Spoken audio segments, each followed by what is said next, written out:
Hello, YouTube!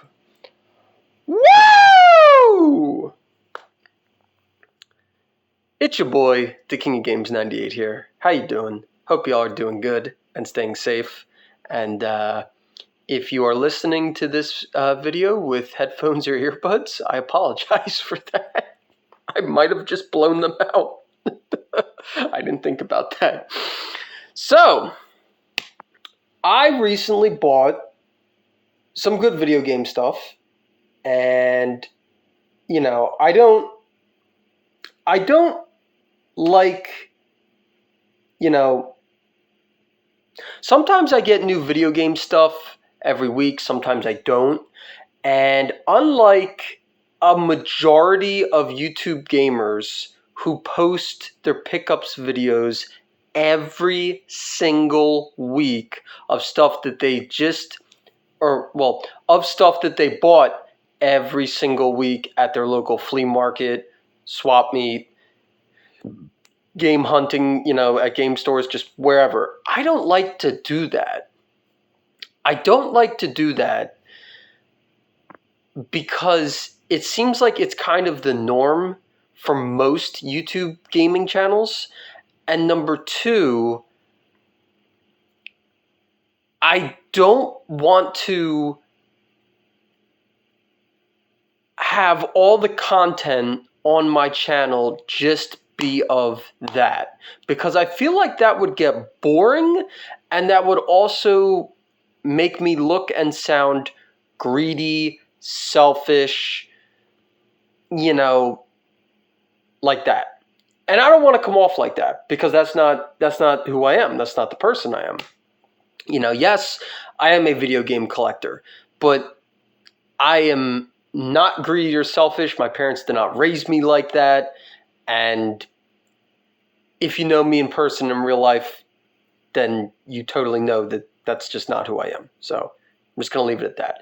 Okay, so without further ado, let's get into the pickups. So this will be the first one. And it is the white model Game Boy Advance handheld. Now, I found and bought this on November 2nd at a car swap meet that I went to with my dad, of all places. Now, I went to this car swap meet, which is not Englishtown Raceway Park, in case you're wondering. It is called Fleming's Pumpkin Run. So I went to the Pumpkin Run swap meet with my dad this year, and I actually brought a fold-up table, and I threw video games out on it, as well as other collectibles, Funko Pops, some Star Wars stuff, what have you. And, I said, what the heck, why not? So the swap meet, the Pumpkin Run swap meet, is only one day, Saturday. For a one-day swap meet, I made close to $100, and I felt really damn good about that. And then my only purchases while at the Pumpkin Run swap meet was this and a sticker decal to put on my truck. So I didn't spend a lot of money there, and I made a pretty good amount of money for one day. At least I thought so anyway. So yeah, I found this white model Game Boy Advance handheld. The woman had $50 on it. I asked her if she was firm.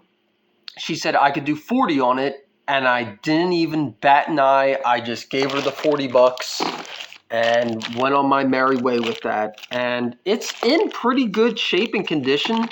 All the buttons are responsive. She said she tried it. That's why she wrote tested on the Ziploc bag. And, she said it turned on and whatnot. And so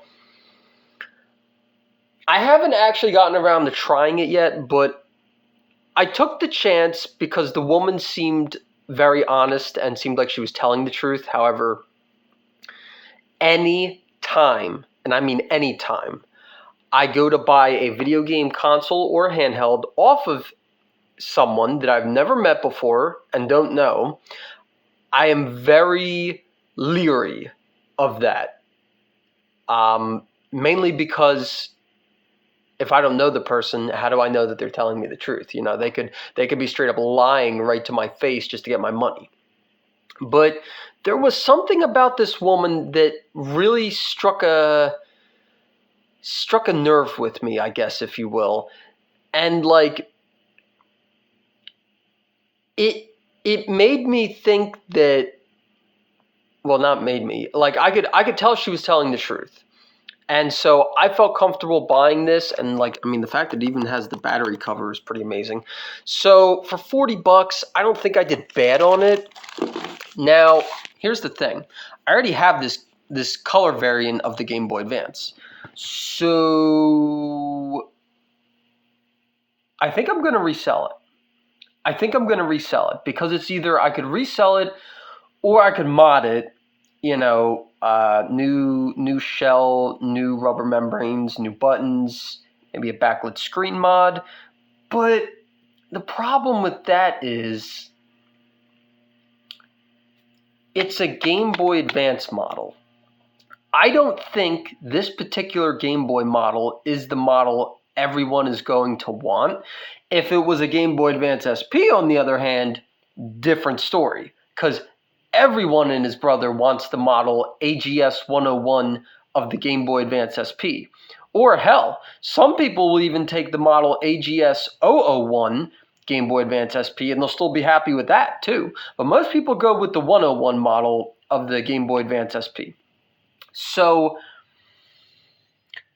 I don't think because, the thought came to me, do I mod it and keep it, or do I mod it and try to resell it? Well, okay, if I modded it and kept it for myself for personal use, my personal collection, yeah, that might be kind of cool as like a one-off, unique, customized GBA. But if I modded it and tried to sell it, I just don't think I would be able to get, I don't think I would be able to get good money out of it. I don't know. You guys let me know in the comments what you think, but I think I'm just going to honestly resell it just like that. I might try to pair a couple games with it and, do a bundle, So you guys let me know in the comments what you think.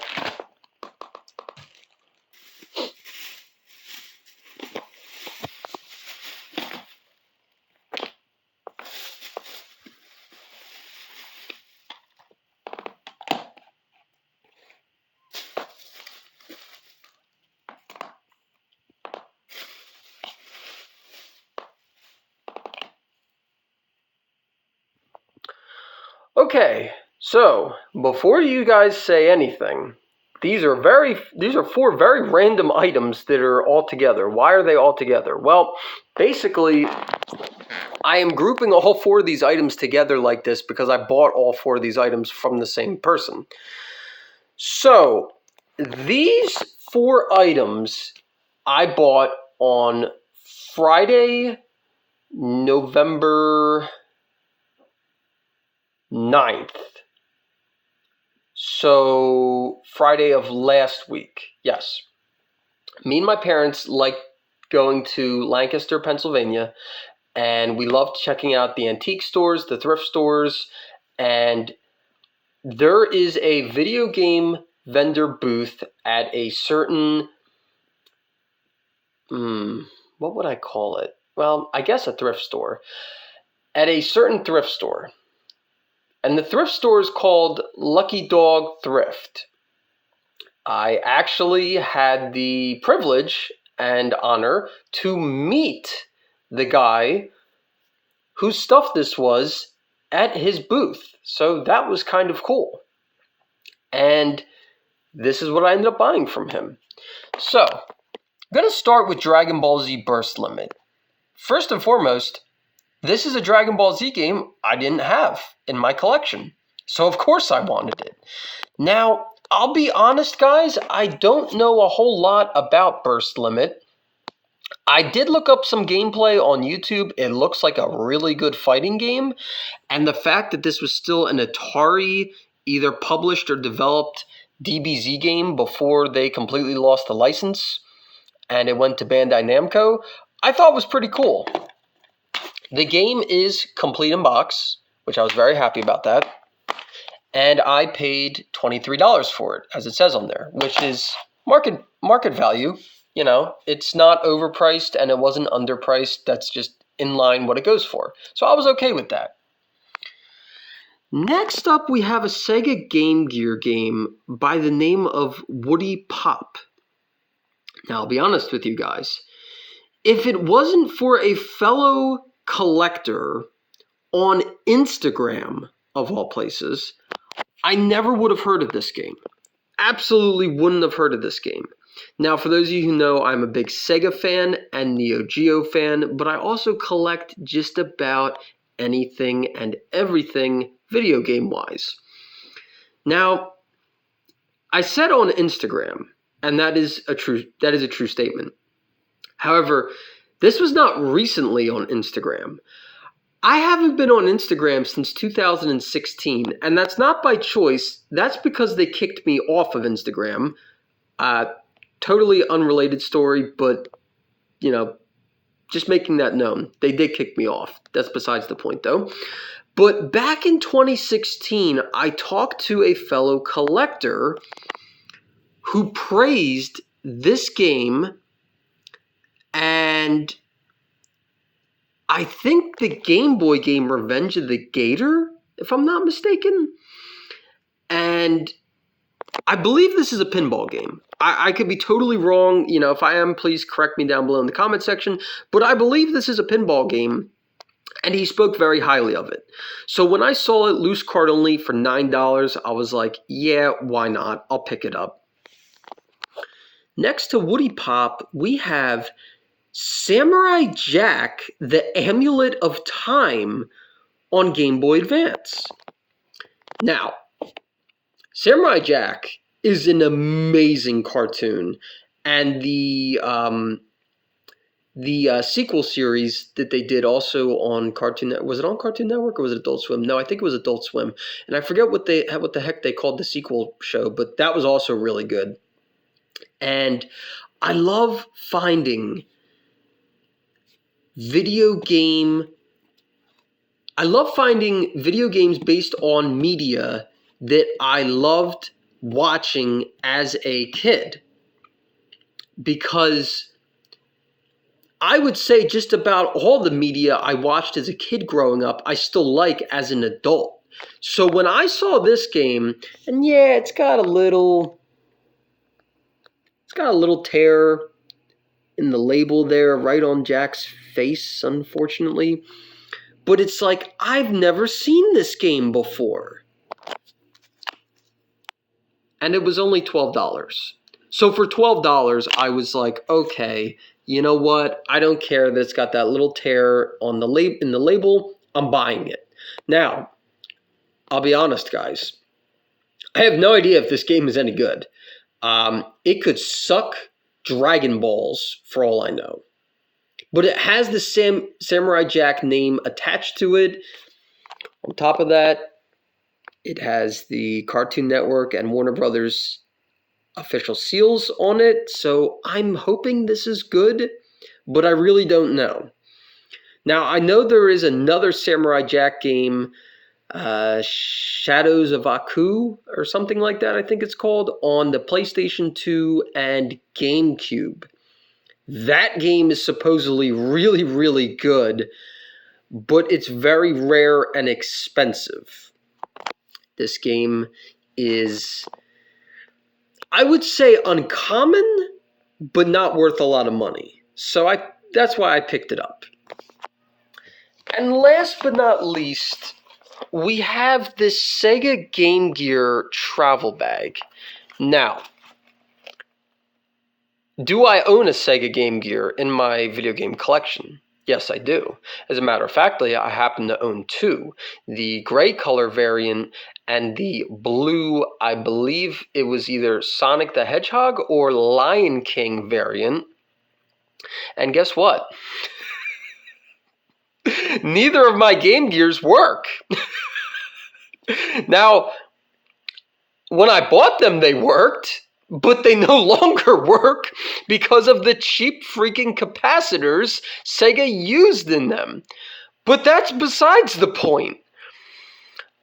I've never seen this bag, okay? This is a very oddly shaped Sega Game Gear travel bag. So when I saw it in this vendor's booth, it caught my attention. And what's funny about this bag is the last couple of times we went in this thrift store, this bag has been sitting in the vendor's booth. And the past couple of times I looked at it, it had no price tag on it. So I was like, okay, this bag is still here. I'm going to ask for a price on it because you know what? I'm curious. You know, I was like, if you don't want a lot of money for this bag, I'll buy it because I've never seen one like it. So I met the vendor whose booth it was, and all the items were in, all the items in his booth were, and he said, $5 sound good? I said, yes, absolutely. So that bag was $5. DBZ burst limit was 23. Woody Pop was 9. Samurai Jack Amulet of Time was 12. I think the total came to like $53, $54. I didn't think that was bad at all. So I was happy with that.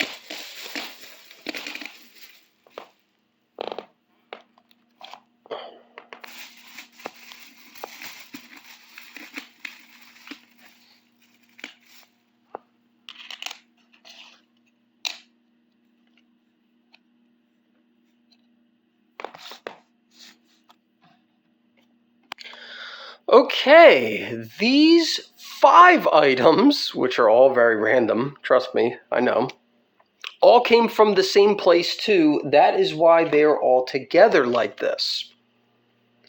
And that place, or store, I should say, is called Complete in Box.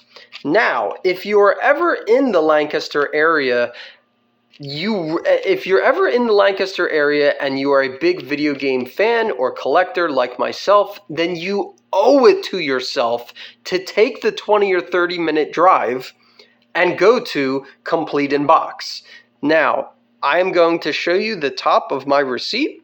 So that is the address of the store and that is the phone number of the store. Please, please, please hit them up, support them. They are such a cool, amazing store.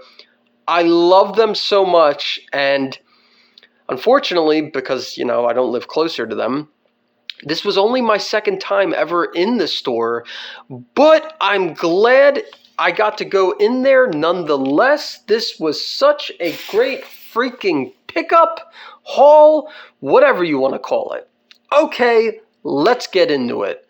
I'm going to start with this, and this isn't gaming related, but I don't care. They had a crate of Laserdisc and CED Selectavision disc movies, and would you believe that they happened to have my favorite Robin Williams movie of all time on Laserdisc for $5? So you know your boy had to pick it up. I had to. Now, if you've never seen Dead Poets Society, I cannot recommend this movie enough. Without spoiling anything, if you've never seen it, towards the end of the movie, I believe the very, very first time I ever watched this, I really, really teared up because Robin Williams, the character he portrays in this movie is so damn good, and the story is damn good. The script is amazing. The cast is amazing. It's just a fantastic movie, all in all. So if you've never seen it, I highly, highly recommend it. So thank you, Complete in Box, for that for $5. Now on to the games I bought. Okay. First and foremost, we have Castlevania Circle of the Moon, Complete in Box, on the Game Boy Advance. Freaking amazing. Now, is this a fantastic Castlevania game? No, I don't think so. You know, what were the other two on GBA? What was it? Was it Aria of Sorrow? And, Dawn of Sorrow? I probably just butchered that. I don't know. But there was 3 Castlevania games on Game Boy Advance. I know that for a fact because they just released and Konami released the anniversary collection of them on all current gen consoles. So I know there's 3. I just probably butchered the other 2 names, but yeah, whatever. Out of the trilogy, I don't think this one is particularly as good as the others. However, I don't know about you guys. I do not come across Game Boy games very often that are this nice, complete in box. And at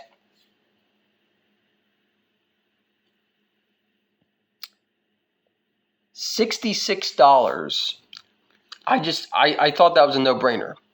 Now, I already owned this game, but I owned it loose cartridge. So this is now an upgrade to my original copy, and now I can resell my loose card-only copy. And at $66 for this guy, I just thought that was a no-brainer. It was a no-brainer. Next up, we have the Quattro 4-game-in-1 adventure cartridge by Camerica. I like weird stuff like this in my collection, and I doubt any of these are actually good. Boomerang Kid, Super Robin Hood, Treasure Island Dizzy, and Linus Spacehead. I doubt any of these games are actually any good, but for $10, 4 games on 1 cart for $10, why not? Last, but certainly not least, 2 more Mega Man Battle Network games added to my Battle Network collection that I did not previously own in my collection. We have Battle Network 4 Blue Moon and Battle Network 6 Cybeast Gregar. Now, with the addition of these 2 Mega Man Battle Network games to my Mega Man Battle Network GBA collection, I am only missing 2 games now to complete the Mega Man GBA Battle Network set. And the 2 games are Mega Man Battle Network 1, which is kind of pricey, and Mega Man Battle Network 5 Team Colonial, I think it's called. Team Colonial, Team Colonel, I don't know. I think it's Colonial. And that's it. Now, there is a Battle Network game that exists on the DS called Mega Man Battle Network 5 Double Team DS. I do not own that game, but I am actively on the lookout for that because it is technically a Battle Network game. However, it was on the DS, not on the Game Boy Advance, but it was still in the Battle Network series, so as far as I'm concerned, it still counts. And let's see, what did I pay for them?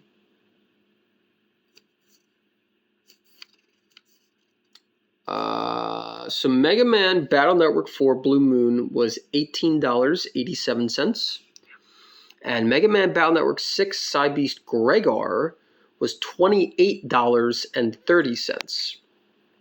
So, yeah, I don't think I did bad on either of them because the later Battle Network games like 5 and 6 are kind of harder to come by. 6, I would say, especially. And like Battle Network 6, Cybeast Gregar, and Cybeast Falzar are usually about $25 to $30 games a piece, even loose cartridge only. So that's why when I saw this, I was like, you know what? I'd be a fool not to just pick it up. Now, For the record, I did buy the Battle Network Legacy Collection game on Switch. So you're probably saying to yourself, so why are you still actively looking and tracking down the original copies of the game? Well, maybe it's because I'm a diehard Mega Man fan. Maybe it's because I prefer original physical copies. I don't know what you want to say. You know, I'll let you answer that. You know, for yourself, because you know, I don't know.